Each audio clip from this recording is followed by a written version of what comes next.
Hey guys, we're in week 4 of continue learning. Can you believe it? It feels like it's flying by here.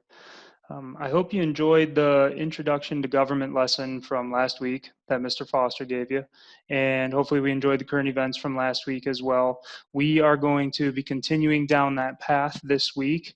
Our lesson on government is going to dive a little bit deeper in different types of governments, looking at some of the advantages and disadvantages of different types of governments, as well as doing a little bit of a compare and contrast with those types of governments.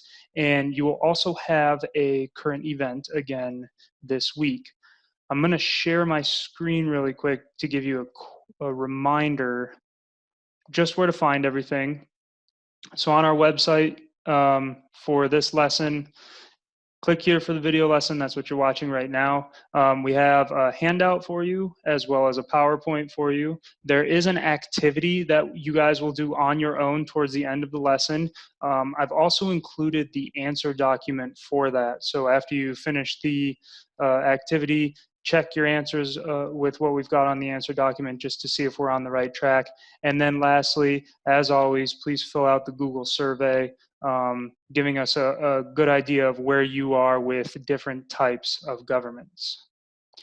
All right, so what you'll need for today's lesson, grab yourself a pen, pencil, something to write with. We will be taking notes throughout the lesson, so make sure it's not like a big Sharpie marker or a highlighter or something like that. Get yourself a couple pieces of blank paper as well. We'll be doing a warm-up, think about it kind of question. You can brainstorm on the blank paper. You can write some answers down on the blank paper. It's just scratch paper, so something that you can throw away at the end. Also, though, as we go through the lessons, use that blank paper to write down any questions that you might have or any kind of interesting things that you find interesting throughout the lesson. I'm going to share my screen again with you guys to bring up the handout and what that looks like.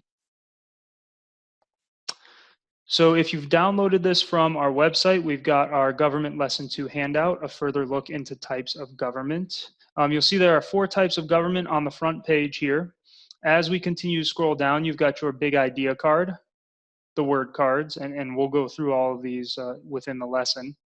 Okay. And then the sheet that's most important for you guys is the sheet that's titled Evaluating Forms of Government. So if you don't have a printer or you don't have access to getting this sheet of paper, pause the video now and copy this down. You'll see on the left side, we've got what's called description of forms of government. So dictatorship, monarchy, theocracy, democracy, and there's bullet points underneath these. I'm not looking for you guys to write a ton in these boxes. We're just going to try to get quick snippets that help us differentiate between the types of government. We'll also, towards the end of the lesson, talk about some of the advantages and disadvantages within each of these types of governments so that we can do a little bit, again, of a compare and contrast, kind of like what we talked about in the beginning. Our agenda today is as follows. We are going to start with a really quick warm-up, more like a think about it kind of thing for you guys. If you'd like to write down the answers or if you would like to brainstorm your ideas on some of that blank paper that you grabbed, awesome, feel free to do so. After our warm-up, we are going to quick review the types of government flowcharts from the previous lesson that you did with Mr. Foster. Again, just to help us distinguish between the different forms of governments that we'll be looking at today. What you guys did last week was a great foundation to springboard us through the rest of government. We'll start our lesson after that on types of governments. We'll go through our big idea card. We'll go through the word cards. You will take notes during this lesson on the evaluating forms of government handout that we just looked at. So please have that by you or right next to you as we go through the lesson. With this note sheet, I definitely don't expect you guys to have the entire thing filled out, but I do expect you to get some ideas and some bullet points down as we get going. We'll review this at the end of the lesson. We'll talk about the advantages and disadvantages within the different types of governments. And then you guys are going to go do an activity and in looking at two types of governments around the world, one government being in Saudi Arabia and the other government being in North Korea. And we'll look at who has the power in those governments, how they acquired that power, are there any limits to their power, do their citizens have any rights, and you can do a little bit of a compare and contrast with that. Lastly, your Google survey on our website, please don't forget to fill that out. It will just be a quick 4 questions trying to determine types of governments, and it'll give us a really good idea of where you are with all of this. So with your warm-up, I'd like you to think about these 4 prompts. Prompt number 1, what type of government did the colonists revolt against? Prompt number 2, what type of government exists in Iran? Prompt number 3, what type of government did Adolf Hitler or Saddam Hussein lead? And prompt number 4, what type of government do we have in the United States? So do your best here to identify the different forms or different types of governments that you may have heard of before. Use these prompts to help you identify those. Please pause the video here and write your answers down, and then we'll continue. Okay, so the type of government that the colonists revolted against, that was a monarchy. The type of government that exists in Iran, that's a theocracy. The type of government that Adolf Hitler and Saddam Hussein both led, that's a dictatorship. And the type of government that we have here in the US, democracy. So if you got a 4 out of 4 just now on these types of governments, awesome. You're a government wizard already. If not, no worries.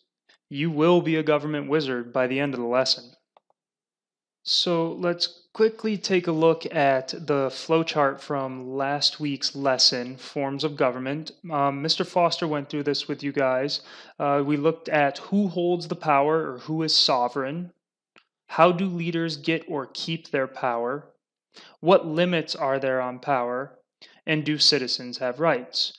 So this flowchart is going to kind of help us get through these next 4 types of governments. You'll notice that the lesson itself will be somewhat color-coded. So when we're talking about who has the power, that will be purple.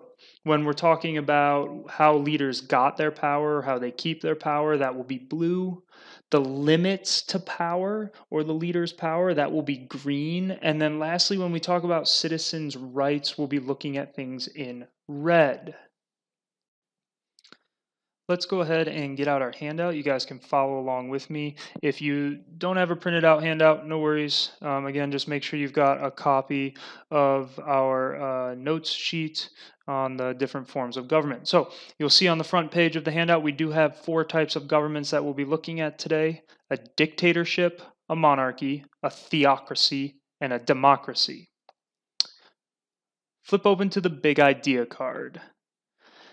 Big idea number 1, forms of government vary according to who holds the power, how leaders get and keep their power, whether there are limits to power, and the rights that citizens have. So when we look at these 4 things here, who has the power, how they got their power, do they have limits to their power, and do their citizens have rights, that's what's going to guide us through looking at these 4 types of governments. Bullet point number 2, if power is passed down based on heredity and privilege, it is considered a monarchy, one ruler, or an aristocracy, a small group of rulers. However, if power is taken by force, the form of government is considered a dictatorship. When the people give power to the leaders through free and fair elections, it is a democracy. Bullet point 3, there are different forms of monarchies, aristocracies, and democracies depending on whether there are limits to power. So these types of governments can take different forms. Bullet point number 4. Some monarchs serve only a ceremonial function and have no political power. In a constitutional or limited monarchy, however, the head of state only has the powers given to him or her in the Constitution. In an absolute monarchy, the ruler is supreme and has complete power. Dictatorships are very similar to absolute monarchies, but differ in the way they come to power. Bullet point number 5. A theocracy is another form of government in which leaders are chosen because they are seen as religious leaders, and the law of the land is based upon religious rules or codes. Bullet point 6. In a democracy, the citizens are sovereign, and the leaders come to or keep power through free and fair elections by the people. There are limits to the power of elected leaders, and citizens tend to have many rights. And our last bullet point. Democracies can use either a parliamentary or presidential system. A major difference is in who chooses the chief executive. Now let's take a look at our word cards for the lesson today real quick here. Number 19, dictatorship, a form of government where a single person has unlimited power and uses force or threat of force to keep the power. We could also call them using fear to keep the power. Number 20, monarch, a ruler such as a king or queen who usually inherits the position. And we'll talk a little bit more about this inheritance in a little bit. Number 21, hereditary succession. Someone in the family of the ruler takes over when he or she dies or gives up power. Number 22, absolute monarchy, a form of government with a monarch who has complete political power.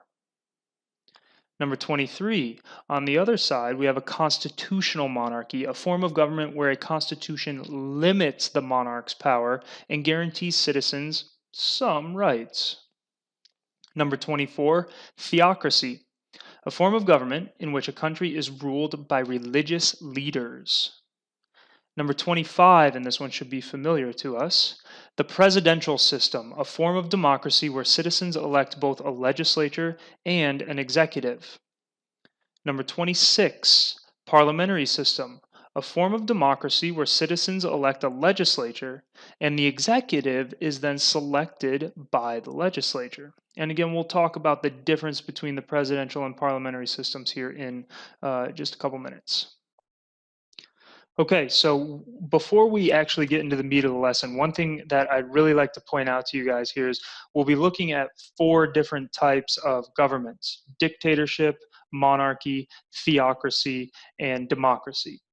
Now, in today's world, we don't see a whole lot of pure forms of those governments, right? A pure dictatorship or a pure monarchy or a pure theocracy or a pure democracy. But a lot of times we see a blending of a couple different types of governments within one. So when we're talking about these 4 types of governments, to distinguish between the 4 or to find the differences between the 4, we're just going to pull out the major differences or highlight the major differences among them. So here we go. Please have your evaluating forms of government out next to you so you guys can take notes as we go through this. One thing you might notice as we go through this with your bullet points is that a couple of the forms of government may fall within the same category. That's just because those governments do hold some of the same characteristics or have some of the same attributes as other governments. Okay, so who holds the power? Who is sovereign? When we're looking at one person holding the power, we call it an autocracy. That means that there is unlimited power for that one person. If they've gotten their power or they keep their power by force, we call that a dictatorship. So dictators rule by force. Okay? By heredity, we call that a monarchy. So monarchs, we think of kings or queens. They've gotten their power by heredity. And what that means is if we look at word card number 21 here first, hereditary succession, someone in the family of the ruler takes over when he or she dies or gives up power. Example, due to hereditary succession, it is easy to determine who will take the queen's place when she steps off her throne. So usually when we're looking at hereditary succession, we're looking at family members passing the ruler or the right to rule on to the next in line. Usually that's a bloodline. Usually it's the next born child within the family. If we're looking at one person or a select group of people who have gotten or keep their power based on religious expertise, that's called a theocracy. So, one person gets and keeps their power by force is a dictatorship. One person who gets or keeps their power by heredity is a monarchy. One person or a select group of people who gets or keeps their power based on religious expertise is a theocracy. So you should have at least one bullet point filled in under your description for dictatorship, monarchy, and theocracy at this point. Moving on, to what extent are there limits on power? Constitutions are a way to limit power, and we here in the United States have a constitution. While dictatorships have very few limits on their power, monarchies vary in terms of limits on their power. So we could have some monarchies where the sole ruler has all the power, but we could have other monarchies where the sole ruler's power is limited, potentially based on a constitution. Okay, so when we talk about monarchies varying, based upon the limits to power on the monarch, there are two types of monarchies. We have an absolute monarchy, where there are few or no limits to the monarch's power, so the king or queen can do whatever he or she wants, right? And make all the rules. Uh, a constitutional monarchy, the king or queen has some limits based on the constitution, so they are not this all entirely powerful figurehead. They all come to power still based on hereditary succession. So, no matter what, whether it's an absolute monarchy or whether it's a constitutional monarchy, they all come to power based on hereditary succession. Do citizens have rights? Under a dictatorship, citizens have few rights.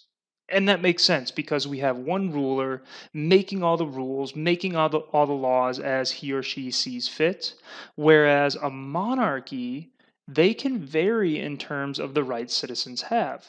Okay, so if you have an absolute monarchy, then there's probably going to be less citizens' rights. If you have more of a constitutional monarchy, citizens may have more rights. And we see that right here. Based upon the amount of rights that citizens have, absolute, citizens have few or no rights. Constitutional, citizens have rights protected under a constitution. The amount of rights citizens have is usually reflected by the amount of power the monarch has. So if the monarch has more power, citizens have less power. If the monarch has less power, citizens usually have more. Okay, whoa. Let's pause here for a second because I just threw a ton at you guys. All right. What we really just looked at was dictatorships and monarchies. Both are autocracies, one ruler. Okay. We looked a little bit at theocracy, but we're going to get a little more in depth here in a second. So you should have at least maybe 1 to 2 to 3 bullet points written down for dictatorships and monarchies. Remember, we looked at how they got or kept their power. We looked at, do the citizens have rights within those governments? And we looked at, are there any limits to their power? So thinking about those three things right now, try to come up with a couple bullet points if you have not yet written anything down. Moving over in our flowchart here, who holds the power, who is sovereign? When we look at a select group of people, we call that an oligarchy. When a group gets or keeps their power by force, we call that a junta. And we're not going to get a whole lot into that today. But a junta is usually like a military group or a group who has come in with force and taken over. What we're going to focus on is a theocracy, a group of people or select group of people who get their power by expertise, specifically religious expertise. Limits to power in theocracies vary. Theocracies tend to have less power than dictators or monarchs. So, a religious group is usually going to have less power than a sole individual dictator or a sole individual monarch. But theocracies tend to have more power than leaders in a democracy. And that makes sense to us because when you've got dictators or monarchs, that's an autocracy, so there's one ruler. So they're making all the decisions and all the rules, and they have all the power. Whereas in a democracy, which we'll get into in a minute, you've got groups of people giving power to leaders. So the theocracy small group falls in the middle of these, looking at a sole individual versus a large group. Do citizens have rights under a theocracy? Citizens' rights are dictated by religious rules or laws. So, citizens' rights really tend to be pretty limited, but they do have some rights based on whatever the religious laws may be. So, if the citizens follow those religious rules and laws, they're all good. Those are their rights. All right, moving over into the third column of our flow chart under who holds the power, who is sovereign, we're looking at the people. When the people are sovereign and hold the power in government, we call it popular sovereignty, meaning people rule. So we rule. This is called democracy. Now, the United States is not a pure democracy, but is what's called a democratic republic, where we, the people, elect officials to do government for us. How do leaders get or keep their power in a democracy?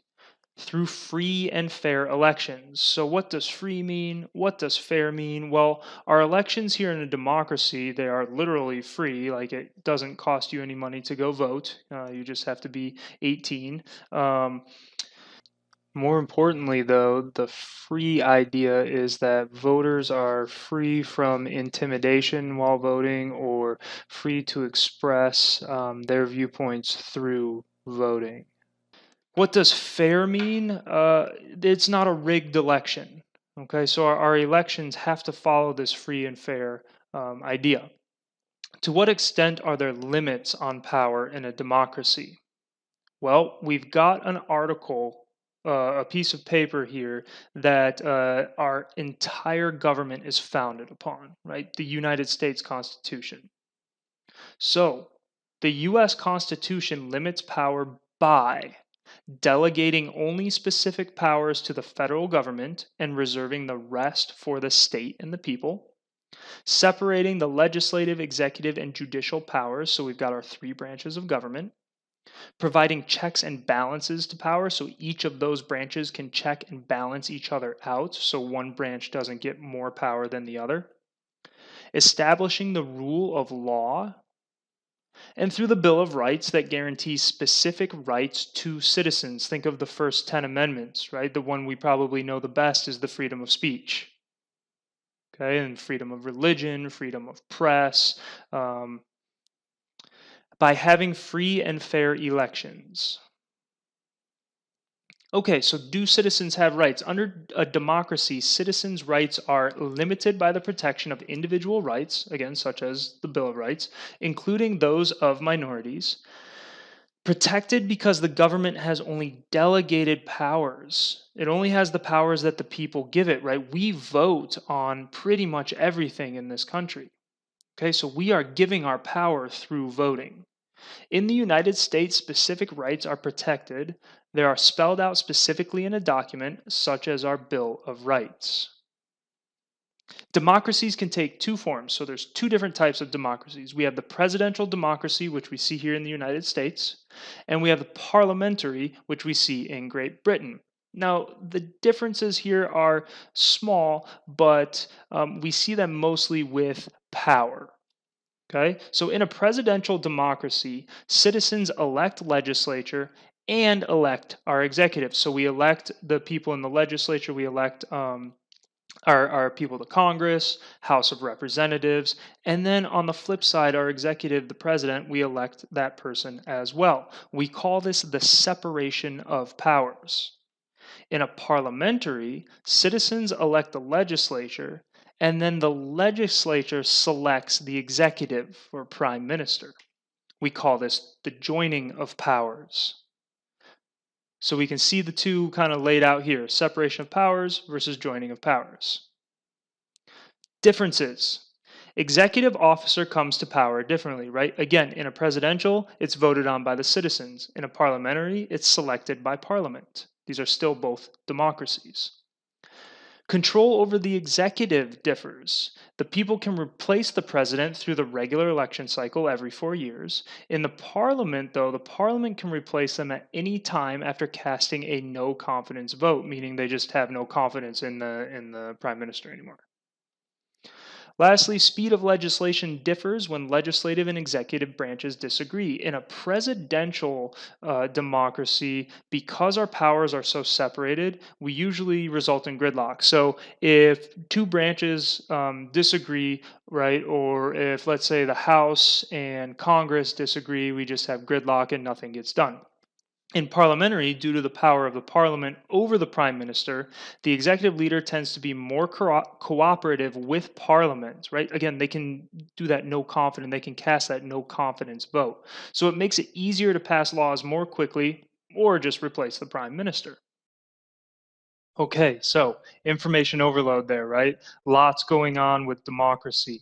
Um, Hopefully, you guys have at least a couple bullet points filled out for each of the four types of government: dictatorship, monarchy, theocracy, and democracy.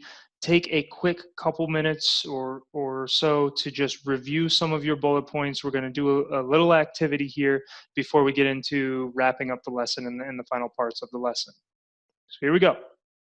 All right, let's see how many of these we can get correct here. When we have one person who keeps the power by force with few limits to their power and their citizens have few rights, what do we call it? Dictatorship. When we have one person who keeps their power by hereditary succession, there are few limits to their power and their citizens have few rights, it's called a absolute monarchy. If we have people who get and keep their, or excuse me, people holding the power, leaders get and keep their power through free and fair elections, there are some limits to the leader's power, and citizens have many rights. We call this a democracy. If we have a select group or a select few that hold the power, they've gotten their power based on religious expertise, there are few limits to their power, and their citizens have few rights. We call it a theocracy. When one person, based on hereditary succession, got their power, there are some limits to their power, and citizens have many rights. We call this a constitutional monarchy. So let's take a look at some of the advantages and disadvantages on your sheet here. You should have at least these four bullet points under your description of form of government. So for dictatorship, we have one person. They get or keep their power by force or hereditary succession. There are few limits to their power, and their citizens have few rights. Now, the advantages within a dictatorship: they're efficient in carrying out decisions and policy, and there's a clear line of succession for hereditary dictatorships, again, such as North Korea and Syria. Because you have one person ruling, it's really easy to make all the decisions. Disadvantages of this type of government: quality of leadership may vary. Right? The leader might just not be very good. Leaders in government control the military, allowing the government to suppress dissent. And what dissent is when people disagree with the government or they want to rise up against the government. Well, hey, in a dictatorship, the government makes all the rules anyway, so they just send the military in to stop any dissent. Power can be easily abused by a dictator because they have all the power. System uses force and violence to maintain order. So again, if there's an uprising or people aren't liking what's going on, the dictator will use force, violence, or fear to get them back in line. And then lastly, the biggest disadvantage is this stifles creativity and innovation, meaning it suppresses creativity or it doesn't allow people to be creative and innovative because a dictator is making all the rules and telling everyone what they should do anyway. So people aren't thinking for themselves. You'll notice with monarchies that the advantages and disadvantages are pretty much the same. So in a monarchy, one person gets the power or keeps the power by hereditary succession. The limits to power vary. It depends on absolute versus constitutional. And citizens' rights may vary. Again, absolute versus constitutional. Advantages in a monarchy: they're efficient in carrying out decisions and policy. Again, one ruler making all the decisions. There's a clear line of succession for hereditary dictatorship, so it's really easy to know who's going to be the next ruler. That's an advantage. Citizens have a say in public affairs in a constitutional monarchy, so citizens do have some rights, which is an advantage as well. The disadvantages pretty much mirror what we saw in dictatorships. Quality of leadership may vary. Okay, just because someone's mom or dad was a good queen or king, it doesn't mean that that next person in line is going to be a good queen or king. Leaders in government control the military, allowing the government to suppress dissent. So, again, if you have an absolute monarch, they're going to control the military and they're going to send the military in if any citizens get unruly. When I read this, I always think of the Queen of Hearts from Alice in Wonderland, where she's just running around screaming, off with her head, right? Number 8, power can be easily abused in an absolute monarchy. Again, someone who has all the power can easily abuse it. Next one, system uses force and violence to maintain order. We see that in an absolute monarchy as well. And then lastly, again, just like a dictatorship, people are not creative and innovative in an absolute monarchy because the king or queen is telling them what to do. In a theocracy, one person or a small group holds the power. They keep it based on their religious expertise. There are limits to their power based, again, on religious laws or rules. And citizens tend to have few rights, but the rights they do have are limited by, again, religious law or rule. Advantages here, they're very efficient in carrying out decisions and policy. Basically, if the religion tells them that this is the law or the rule, well, then any decision or policy they make is going to be based on that religion. A single state religion encourages political and social unity. So if everyone is united under one religion, there's going to be more unity within the entire country. Disadvantages here of a theocracy. Quality of leadership may vary. Again, you don't know if the person is going to be a good or bad leader. You haven't voted them in, you haven't elected them. Okay, you just don't know. Religious minorities may be mistreated. So if you don't follow the same religion that the theocratic government follows, you could be mistreated. Okay, that's a disadvantage. And then again, lastly, when you've got a small group or one person making all the rules and decisions and telling everyone what to do, there's not going to be a whole lot of creativity and innovation among the people. And lastly, the one that we are most familiar with, democracy. The people have the power, right? Think of that song, I got the power, only way better singing than me. Leaders get and keep their power through free and fair elections. The power is limited by a constitution, and citizens tend to have many rights. So, the advantages here, promoting change without violence promotes equality among citizens. Citizens have a say in public affairs, and decisions have wide support among citizens. For our disadvantages, quality of leadership may vary. Decisions are difficult to make and gridlock may result. And this type of government can be time consuming for citizens. Whew, a lot going on there with government. Whole lot of government going on. The remainder of your lesson today is to read the 2 sheets under your activity. They're on 2 different types of governments around the world. They look like this. The first one is the government of Saudi Arabia, and you have 4 questions to answer with that. And then the second one is Kim Jong-un wins re-election as leader of North Korea. And again, the same 4 questions to answer with that. Once you have completed that activity, the last thing that you guys have to do today is fill out the Google form on our Weebly. Other than that, I will see you guys next week.